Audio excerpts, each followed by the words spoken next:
불안했지만은 하나님 말씀을 의지하고 살 때 감사가 넘쳤습니다.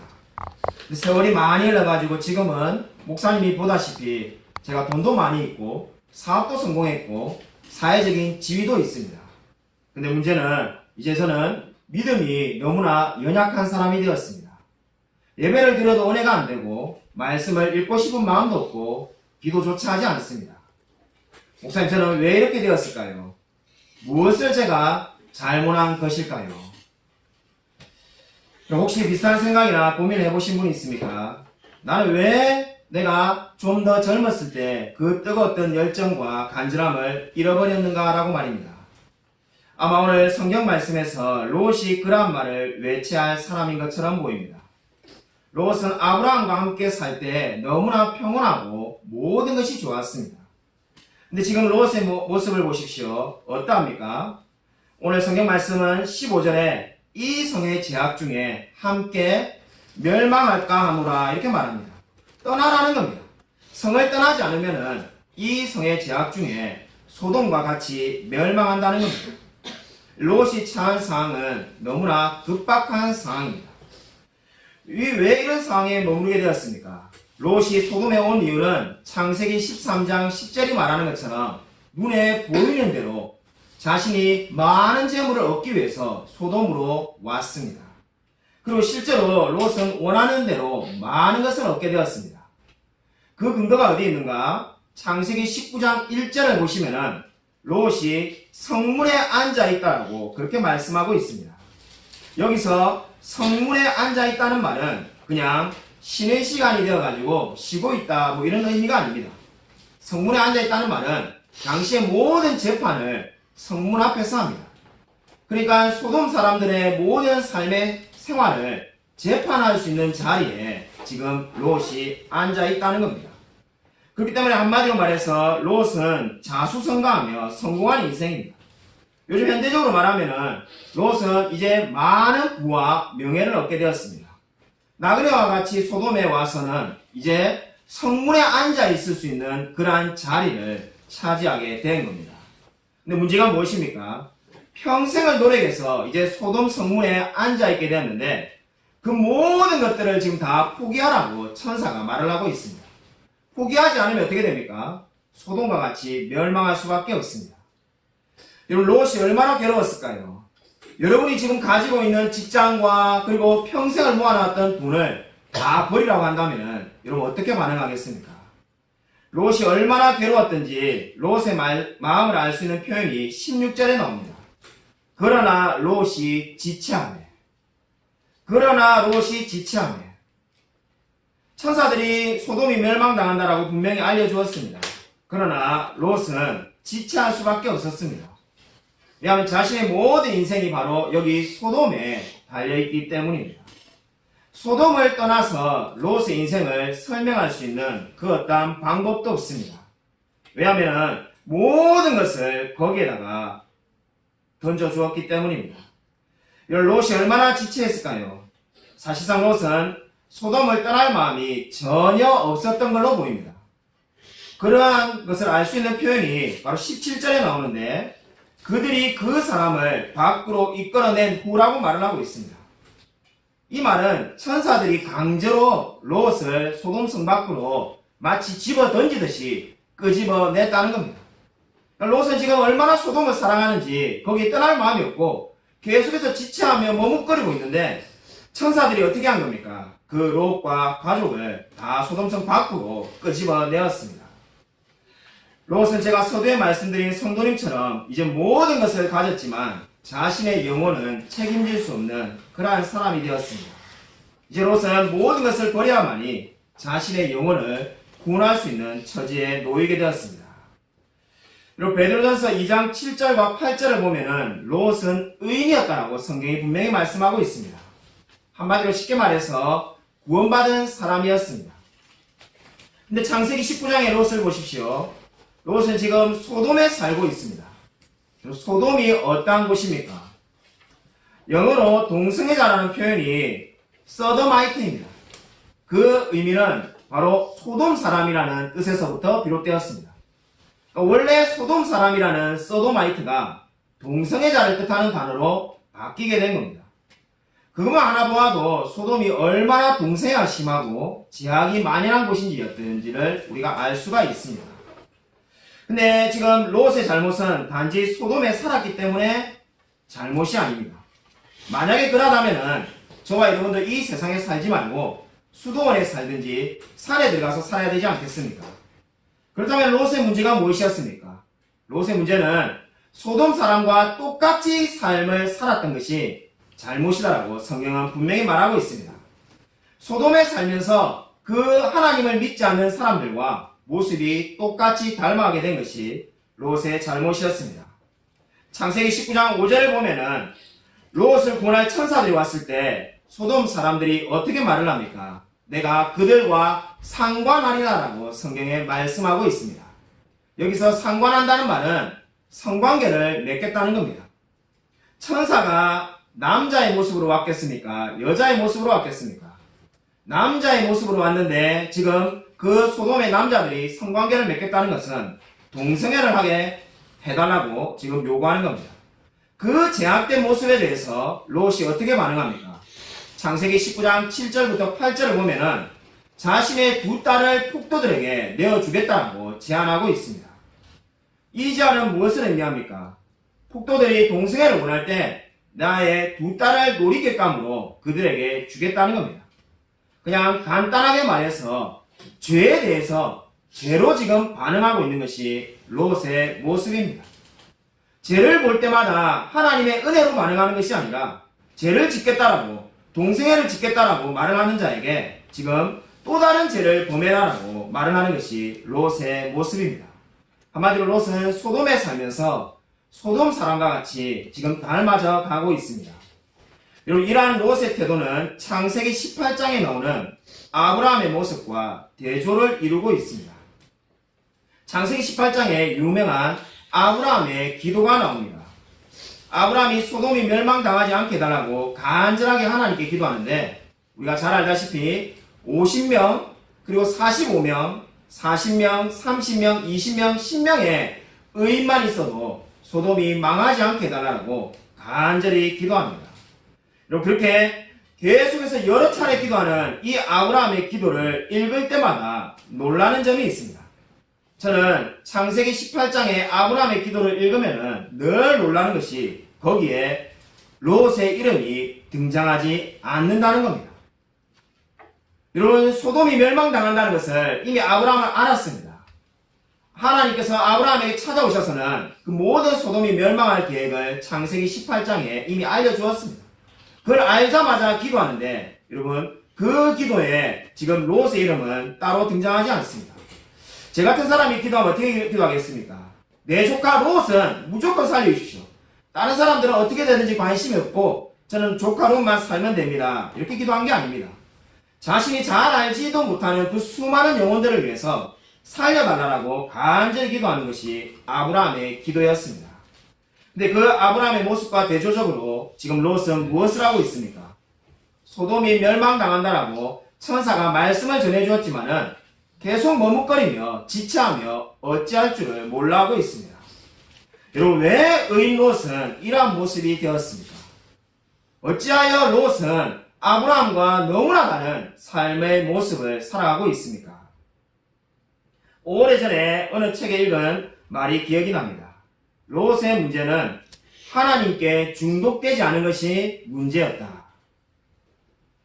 여러분, 그렇습니다. 롯의 문제는 하나님께 중독되지 않은 삶을 사는 것이 그의 문제였습니다. 저와 여러분이 매일 주일 예배를 빠지지 않고 예배를 드리며 매일 기도하며 살아야 할 이유가 어디에 있습니까? 하나님께 중독되기 위해서입니다. 인간은 연약하기 때문에 하나님께 중독되지 않으면 죄에 빠지게끔 되어 있습니다. 그 어디에도 아무것도 미치지 않고 살아갈 수 있는 사람은 아무도 없습니다. 사람은 반드시 두 가지 중에 한 가지에 빠지게 되어 있습니다. 하나님이 아니면 죄에 빠지게 되어 있습니다. 바로 오늘 롯이 그러한 삶의 모습을 보여줍니다. 하나님을 사랑하지 않고 하나님과 멀리 있기 때문에 결국 죄에 빠져서 삶을 살아가고 있습니다. 여러분, 왜 똑같은 두 명의 하나님을 믿는 사람인데 아브라함과 롯은 전혀 다른 삶을 살고 있습니까? 바로 진정으로 무엇을 사랑하며 살아가는가가 그 사람의 삶을 결정짓는 겁니다. 여러분 오늘 성경 말씀을 보십시오. 17절에 보시면은 천사가 롯에게 산으로 도망하여 멸망함을 명하라고 말씀하고 있습니다. 그러면 롯이 어떻게 반응을 보여야 되겠습니까? 여러분에게 지금 17절과 같은 말씀이 전해졌다면 뭐라고 말하겠습니까? 예, 주님 감사합니다. 자, 주님이 명하신 대로 도망가겠습니다. 이렇게 말하지 않겠습니까? 근데 롯은 18절에 보시면은 내 주여 그리하지 마옵소서 이렇게 말을 하고 있습니다. 주님의 말씀에 반대하고 있습니다. 이러한 반대는 평소에 얼마나 많이 롯이 불신앙적이고 이기적인 삶을 살아왔는지를 단적으로 보여주고 있습니다. 롯은 소돔 땅을 눈에 보이는 대로 선택했을 때처럼 옛버릇을 못 버리고 있습니다. 안타깝게도 지금 자기가 원하는 대로 어떻게 행동하고 싶습니까? 내가 도망하여 산까지 갈 수 없나이다라고 19절에 말을 하고 있습니다. 하나님이 지금 이 소돔 땅에서 구원해 주신다는데 왜 산까지 갈 수가 없겠습니까? 산까지 갈 수 없다라고 말하고 있습니다. 19절에 보시면은 롯이 이렇게 말을 합니다. 주께서 큰 인자를 내게 베푸시고 하나님 은혜를 베푸셨다는 걸 인정합니다. 나는 소돔 땅에서 죽을 수밖에 없는데 하나님이 구원해 주셨습니다. 이렇게 고백을 하고 있습니다. 그러나 구원하시오나라는 말을 여러분 주목해 보십시오. 19절에 구원하시오나라는 말에는 그러나라는 표현이 들어있는 겁니다. 하나님께서 내게 인자를 베푸신 것은 감사합니다마는 그러나라고 말하면서 이제 자신의 이야기를 하고 있는 겁니다. 이 말은 무엇을 의미합니까? 하나님께 은혜 받은 것은 감사합니다. 그러나 저는 하나님께 순종할 마음은 없습니다라는 이야기가 되겠습니다. 여러분 하나님의 은혜를 받길 싫어하는 사람이 누가 있겠습니까? 문제는 은혜를 받은 만큼 이 삶에서 살아갈 수 없는 것이 제일 문제이지 않겠습니까? 저와 여러분의 삶의 문제도 우리가 하나님의 많은 은혜를 받았지만은 우리의 삶 가운데 그만큼의 순종을 살아내지 못하는 것이 제일 문제이지 않겠습니까? 왜 우리는 은혜를 받은 만큼 순종하며 살 수 없는 것일까요? 저와 여러분의 문제가 무엇인지 오늘 롯을 보면 알 수가 있습니다. 여러분 20절 말씀을 같이 함께 읽겠습니다. 우리 20절 말씀 같이 읽겠습니다. 네, 시작. 보소서 저 성읍은 도망하기에 가깝고 작기도 하오니 나를 그곳으로 도망하게 하소서. 이는 작은 성읍이 아니니까 내 생명이 보존되리이다. 아멘. 그럼 롯이 하나님께 지금 소돔처럼 평야에 있는 소알로 가게 해달라고 지금 간청하고 있습니다. 이것은 작은 성읍이 아니니까 이렇게 말하면서 자신의 생명이 보존될 거라고 말을 하고 있습니다. 여러분 롯이 지금 소알을 보내달라고 하는데 롯이 언제부터 소알을 알고 있었을까요? 그래서 바로 창세기 13장 10절에 소돔 땅을 바라볼 때부터 창세기 13장 10절은 소알을 보았다라고 분명히 말씀하고 있습니다. 근데 지금 롯이 자기의 욕망대로 소돔에 와서 한마디로 쫄딱 망했습니다. 근데 망하고 난 다음에도 이제 어떻게 하는 겁니까? 내가 좋아하는 소알로 보내달라고 그렇게 말을 하고 있습니다. 소알이라는 말의 뜻은 작다는 의미입니다. 왜 소알로 롯이 보내달라고 합니까? 롯이 소돔을 떠났을 때 큰 실망감과 절망감을 느꼈을 겁니다.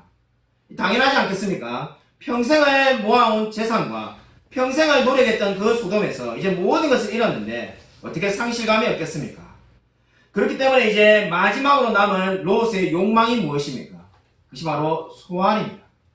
내가 모든 것을 포기하더라도, 내가 세상에 있는 모든 것을 포기하더라도 내 속에 있는 욕망, 소알은 포기할 수 없다라고 지금 말을 하고 있는 겁니다.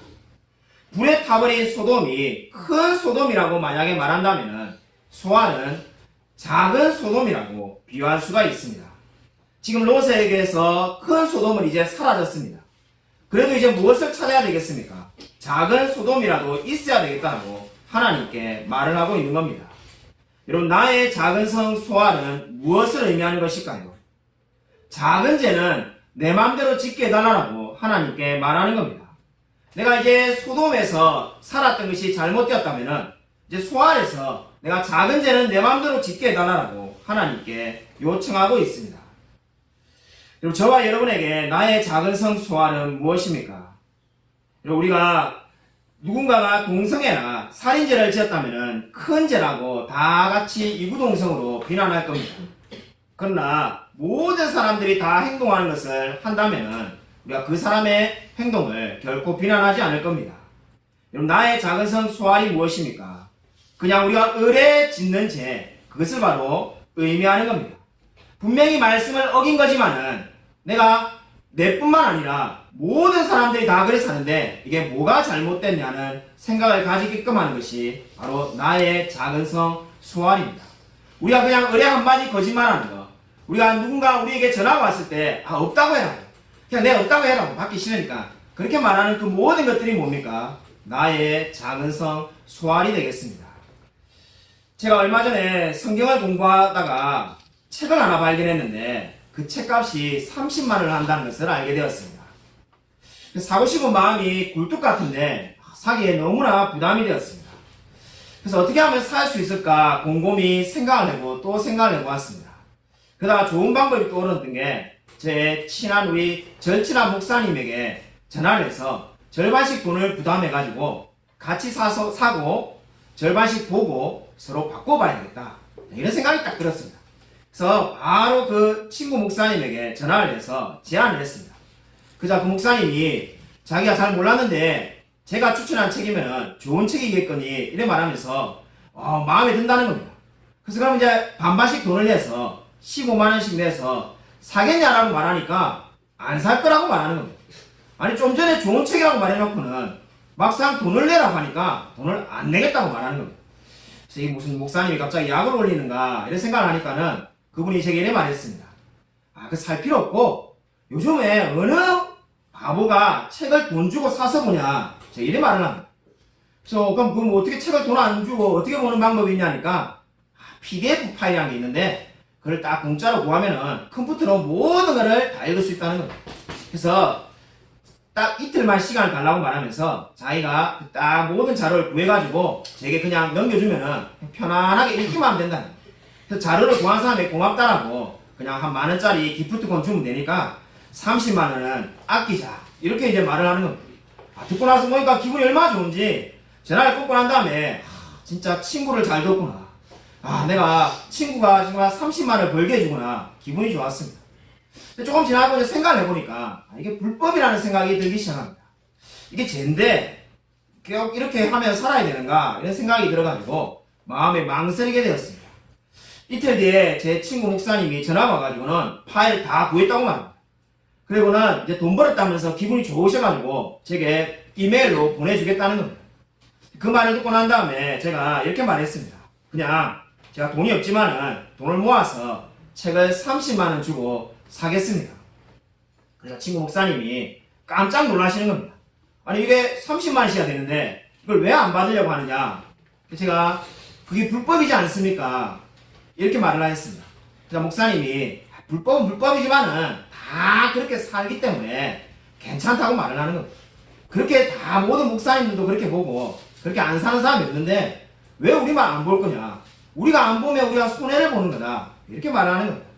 근데 제가 마음에 도무지 신앙의 양심상 그렇게 할 수 없기 때문에 그냥 책을 사기로 결심했습니다 라고 말하고 받지 않았습니다. 며칠 전에 그분이 전화가 왔는데 그분도 그 모든 파일을 다 지우고 저는 30만 원 주고 그 책을 다 샀습니다. 근데 그분도 그 모든 파일을 다 지우고 결국은 그 책을 함께 사자고 이제 제게 전화가 온 겁니다. 근데 저는 이미 책을 다 30만 원 주고 다 사가지고 이미 돈을 줬는데 그분이 사자고 하길래 그냥 제가 가지고 있는 책 다음에 빌려드리기로 하였습니다. 여러분, 여러분의 삶에 한번 적용을 해보십시오. 우리의 삶에도 비슷한 일이 많지 않습니까? 우리가 정말 남들이 다 하기 때문에 죄라고 여겨지지 않는 일이 얼마나 많이 있습니까? 아마 저와 여러분이 사는 세상이 소돔보다 더하면 더하지 결코 덜하지 않을 겁니다. 아마 여러분 가운데 목사님 알면 우리가 사는 세상은 소돔보다 더 악합니다 라고 말하고 싶은 분들 많이 있을 겁니다. 근데 여러분 오늘 성경을 보십시오. 소돔만 잘못된 것이 아니라 오늘 성경은 무엇을 말씀하고 있습니까? 내 안에 있는 작은 성, 소아알도 잘못이다라고 성경은 분명히 말씀하고 있습니다. 여러분, 롯은 자기가 죄라고 생각지도 않고 그냥 하나님의 말씀에 반대하며 소알성에 가겠다고 하던 그 소알이 바로 롯 안에 있는 소돔이었습니다. 여러분, 저와 여러분의 문제가 무엇입니까? 여러분, 이 세상이 너무나 썩어서 문제라고 우리가 생각이 쉽습니다. 세상은 너무나 썩었고 세상은 너무나 잘못되었고 부패했기 때문에 우리가 살아가기 힘들다라고 원망하기 쉽습니다. 그러나 오늘 성경은 무엇을 바라보라고 말을 하고 있습니까? 내 속에 있는 소알, 내가 아직까지 버리지 못하고 있는 그 소알을 버리라고 성경은 말씀하고 있습니다. 창세기 31장을 읽어보면은 라반이 야곱을 추적하는 장면이 있습니다. 마치 영화의 한 장면처럼 라반이 야곱을 추적하여서 끝까지 쫓아가는데 그 쫓아가서 난리를 칩니다. 그 난리를 치는 장면을 보면은 무엇 때문에 난리를 칩니까? 드라빔을 얻겠다라고 난리를 칩니다. 드라빔은 한마디로 말해서 우상입니다. 근데 그 우상을 빼앗기지 않으려고 라헬은 엉덩이로 깔고 앉아있고 라반은 찾으려고 온 집안을 난리치면서 그걸 내놔라고 소리를 지릅니다. 여러분, 여기서 보이는 이 드라빔이 무엇을 의미하겠습니까? 저는 그것이 라반과 레아의 마음에 있는, 라반과 라헬의 마음에 있는 소알이었다라고 믿습니다. 그들이 하나님을 사랑하고 하나님을 믿는 자지만은 결코 포기할 수 없었던 우상, 나의 사랑하는 죄, 그것이 바로 그들의 소알이었습니다. 내가 조금이나마 이 세상에서 더 이익을 보기 위해서 어떻게 하든지 간에 내가 반드시 갖고 있어야 될 죄, 그것이 우리의 소알인 겁니다. 여러분, 아직까지 버리지 못한 소알이 있습니까? 하나님께서 그것을 버리라고 명령하고 있습니다. 오늘 롯은 그 명령에 하나님의 말씀에 거절하였습니다. 근데 놀라운 것은 보십시오. 오늘 하나님께서 롯이 원하는 대로 해주었다는데 여러분 주목하여 보십시오. 하나님이 롯이 원하는 것을 막지 않으셨습니다. 이 점을 꼭 유념해서 보십시오. 저와 여러분이 나의 작은 성 소알을 끝까지 지키려고 한다면 하나님이 때때로 허락하실 수도 있습니다. 그러나 그 속에 하나님의 거부가 숨겨져 있음을 여러분 꼭 기억하시기 바랍니다. 사무엘상 8장 7절에도 이스라엘 백성들이 하나님의 왕권을 싫어해서 세속적인 왕을 달라고 할 때 하나님이 그들의 요구를 들어주었습니다. 하나님이 그들을 막지 않고 그들의 요구대로 들어주는 것이 그들이 옳은 결정을 한 것은 결코 아니었습니다. 마찬가지로 지금 롯이 소알을 선택한 것은 분명히 잘못된 결정이었지만 하나님이 그저 허락해 주신 것에 불과합니다. 저와 여러분도 마찬가지입니다. 우리가 소알의 죄를 사랑해서 선택할 때 때로 하나님이 허용할 수 있습니다. 그러나 그것이 우리가 결코 옳은 길을 가고 있다는 것은 아니라는 것을 분명히 기억하시기 바랍니다. 여러분, 오늘 성경 말씀은 저와 여러분에게 소알을 버리라고 말씀하고 있습니다. 크레이그 필립스라는 재벌 2세가 있었습니다. 그는 27살 나이에 500개의 지사를 둔 루프 주식회사를 가지게 되었습니다. 그래서 기분 좋게 어느 날 출근을 하다가 길거리에 누워있는 한 사람을 보게 되었습니다. 늘 그 회사 앞에 앉아있는 사람이었는데 그날따라 이 크레이그 필립스가 그 사람을 보고 움직일 수가 없었다고 합니다. 그래서 계속해서 움직여야 된다는 마음이 있는데 움직이지 못하고 그 사람만 빤히 쳐다보고 있는데 마음에 이러한 생각이 듭니다. 주님, 제가 물질만 위해 사는 잘못된 삶을 살아가고 있습니까? 마음에 그런 마음이 강하게 찾아옵니다. 그러고 난 다음에 필립스 마음에 이러한 생각이 듭니다. 그렇다 크레이그 필립스, 나는 오래전부터 너가 이미 잘못된 길을 가고 있다라고 말하였다라는 음성을 듣게 됩니다. 그리고 그때부터 이 크레이그 필립스의 삶이 완전히 변화되게 되었다고 합니다. 자신이 이제 열심히 돈만 모으며 살아가는 인생을 버리고 수많은 교회와 선교사를 돕고 그리고 이웃을 돕는 삶을 살아가게 되었다고 말합니다. 여러분, 오늘 롯의 문제가 무엇이었습니까? 그 어디에도 오늘 성경 말씀에 회개하였다는 모습은 나오지 않습니다. 오늘 탕자처럼 스스로 돌이켜라는 말씀은 그 어디에도 없습니다. 가슴을 치며 뉘우치는 모습 같은 것은 여기에 전혀 나오지 않습니다. 여러분, 오늘 롯의 문제는 죄를 지은 것도 문제지만은 더 큰 문제는 회개하지 않았다는 겁니다. 여러분 혹시 죄에 빠져 있습니까? 회개하며 돌아오십시오. 하나님께서 반드시 모든 죄를 용서해 주실 것입니다. 여러분, 저와 여러분은 소돔과 같은 세상을 살아가고 있습니다. 어떻게 하면 이 소돔과 같은 세상에서 하나님의 뜻을 이루며 살아갈 수 있을까요? 여러분, 창세기 19장 29절을 함께 읽겠습니다. 우리 창세기 19장 29절 다시 한번 읽겠습니다. 네, 시작. 하나님이 그 지역의 성을 멸하실 때 롯이 거주하는 성을 엎으실 때 하나님이 아브라함을 생각하사 롯을 그 엎으시는 중에서 내보내셨더라. 아멘. 그럼 창세기 19장 29절은 일종의 총평이라고 말을 할 수가 있습니다. 우리가 지금까지 살펴보았던 말씀에 대한 일종의 결론입니다. 근데 여기서 갑자기 아브라함이 등장하고 있습니다. 롯이 거주하는 성을 하나님께서 멸하시려고 할 때 하나님께서 아브라함을 생각하사 롯을 구했다라고 그렇게 성경이 말씀하고 있습니다. 이런 롯을 구하는데 왜 하나님께서 아브라함을 생각하셨습니까? 생각하다는 단어에 여러분이 밑줄을 그어두고 주목해 보시기 바랍니다. 여기서 생각하다는 단어는 기도라는 의미를 담고 있습니다. 이 원어의 자카르라는 이 단어는 기도를 지금 연상하게끔 만들고 있습니다. 그러므로 지금 하나님께서 롯을 구원하기로 결정하신 이유가 무엇이라고 성경은 말하고 있습니까? 아브라함을 생각하사 아브라함의 기도를 생각했다는 겁니다. 아브라함의 기도는 바로 창세기 18장의 아브라함의 기도를 말하는 겁니다. 그 기도를 듣고 하나님께서 롯을 구원하기로 결정하셨다고 말씀하고 있습니다. 이런 기도가 너무나 중요합니다. 아마 세상의 많은 사람들은 우리가 세상을 위해서 기도한다라고 말하면 비웃을는지도 모릅니다. 우리가 나라와 민족과 국가를 위해서 매일마다 기도한다라고 말하면 세상 사람들은 아마 이렇게 말할 겁니다. 너희가 기도한다라고 해서 뭐가 달라지냐면서, 너희가 직장을 위해서 기도한다고 해서 뭐가 달라지겠는가, 아마 이렇게 말할 겁니다. 그러나 세상 사람들이 몰라줘도 전혀 상관이 없습니다. 저와 여러분이 세상과 나라와 직장을 위해서 기도하는 이유는 알아달라고 기도하는 것이 아닙니다. 바로 저와 여러분이 이 세상을 위해서 기도할 때 하나님께서 세상을 변화시키기 때문입니다. 우리가 기도할 때 하나님께서 역사하실 것임을 믿고 기도하는 겁니다. 오늘 성경은 롯이 소돔에서 살아난 것은 아브라함의 기도 때문이라고 분명히 말씀하고 있습니다. 그리고 저와 여러분이 기도해야 될 기도 제목이 얼마나 많은지 모릅니다. 고린도전서 7장 14절에 이런 말씀이 있습니다. 믿지 아니하는 남편이 아내로 말미암아 거룩하게 되고 믿지 아니하는 아내가 남편으로 말미암아 거룩하게 되나니 그렇지 아니하면 너희 자녀도 깨끗하지 못하리라. 그러나 이제 거룩하니라라고 말씀합니다. 여러분, 어떻게 믿지 아니하는 남편이 아내로 말미암아 거룩하게 될 수가 있습니까? 여러분, 저와 여러분이 아무리 사람을 설득하려고 하는데 한 사람도 설득하기가 쉽지가 않습니다. 설득하고 달래고 구슬이 당한다 할지라도 믿지 않는 사람이 예수를 믿게 되지가 않습니다. 그렇게 될 것 같으면 벌써 되었겠지요. 근데 결국은 뭐밖에 없다는 겁니까? 저와 여러분이 기도할 때 그 기도를 통해서 하나님께서 그 영혼의 마음을 변화시킨다고 말씀하고 있습니다.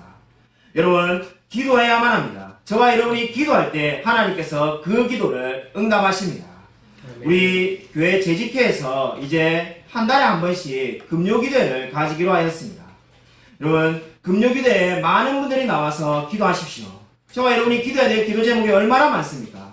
자녀를 위해 울며 또한 수많은 영혼들을 위해서 울며 기도해야 되지 않겠습니까? 오늘 아브라함은 기도해서 지금 롯을 구원하는데 역할을 감당했다고 성경은 분명히 말씀하고 있습니다.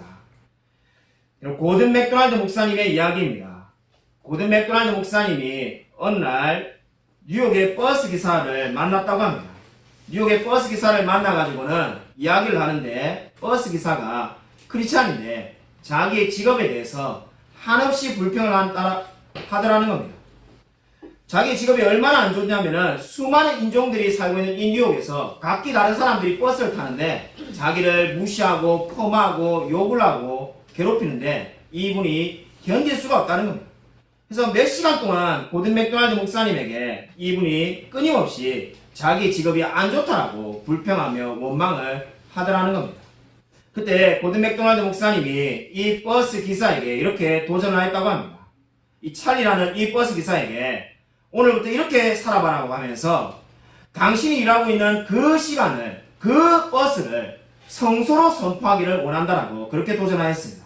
그냥 내가 버스 운전하는 그 8시간을 원망하고 불평하고 저주하며 보내는 것이 아니라 내가 이 운전하는 이 시간에 하나님이 함께 하신다라고 여기가 성소라고 선포해보라고 도전을 하였습니다. 그 말에 도전을 받은 이 뉴욕의 버스 기사가 이제 버스 운전대를 잡자마자 늘 그렇게 선포했다고 합니다.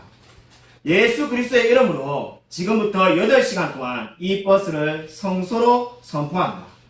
또한 이 버스에 타는 모든 사람들은 그들이 알든지 모르든지 간에 그리스도의 놀라운 사랑을 경험하게 될 것이다.